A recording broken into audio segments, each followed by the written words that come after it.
गांधी जी के काले रहस्य क्या है? राष्ट्रपिता महात्मा, भारत की आजादी के पीछे का व्यक्ति, और भी बहुत कुछ कहा गया है।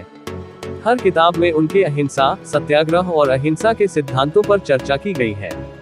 लेकिन ये सिक्के का सिर्फ एक पहलू है। अगर आप दूसरा पहलू जानेंगे तो मुझे यकीन है कि आप उनसे नफरत करने लगेंगे। यहाँ कुछ बिंदु दिए गए हैं जिन पर आपको विचार करना चाहिए।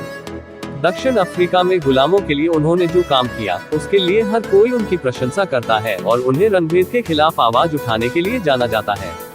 लेकिन हम में से बहुत से लोग यह नहीं जानते कि 1896 में उन्होंने एक भाषण दिया था जिसमें उन्होंने कहा था कि आरएसए के मूल निवासी काफिर एक नस्लवादी गाली है जिनका मुख्य उद्देश्य शिकार करना, कुछ मवेशी खरीदना और नग्नता और आलस्य में अपना जीवन जीने के एकमात्र उद्देश्य के साथ एक पत्नी खरीदना है।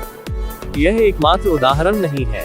एक बार उन्हें जेल भेज दिया गया और दक्षिण अफ्रीका में कुफिरों के साथ रखा गया। उन्होंने शिकायत की कि भारतीय आरएसए में काले मूल निवासियों की तुलना में बहुत ऊपर है और उनकी आरएसए के मूल निवासी जीवन शैली एक जानवर की तरह है। गांधी हम में से कोई नहीं जानता था। गांधी जी ने खुद को हिंदू धर्म का अनुयायी बताते हुए वंदे मातरम गीत पर प्रतिबंध लगा दिया था, जिसे बंगाली लोग न केवल पूछते थे बल्कि यह भारत में विद्रोह कर रहे अंग्रेजों के खिलाफ राष्ट्रीय नारा भी था। इसके अलावा जिन्ना और उनके कुछ मुस्लिम अनुयायी भी इस गीत पर प्रतिबंध चाहते थे और 1940 के कांग्रेस घोषणा पत्र में उन्होंने अपने नेताओं को भाषण देते समय इस नारे का इस्तेमाल करने से मना किया था। मुस्लिम समर्थक और हिंदू विरोधी।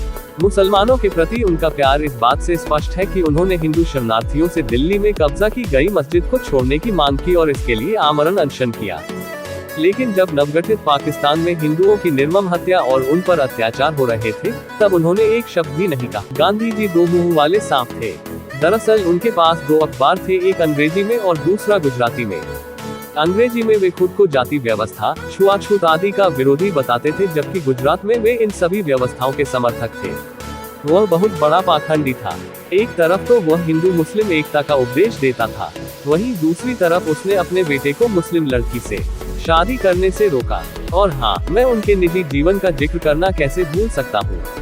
यह आपके अंतर्मन को झकझोर देगा। वह वास्तव में अपनी भतीजी मनु और अपने पोते की पत्नी आभा के साथ नग्न अवस्था में सोते थे।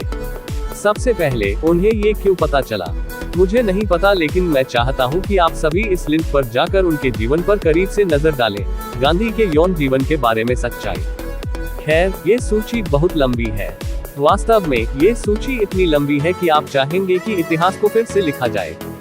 गांधी जी कोई संत नहीं थे। वे राष्ट्रपिता कहलाने के लायक नहीं है। वे करेंसी नोटों पर अपनी छवि रखने के लायक नहीं है। वे ही कारण थे कि भारत को अपनी स्वतंत्रता के लिए इतना लंबा इंतजार करना पड़ा। उनके विचार इतने दयनीय, भ्रष्ट थे कि कोई वास्तव में भारत से उनका पूरा इतिहास मिटा देना चाहेगा।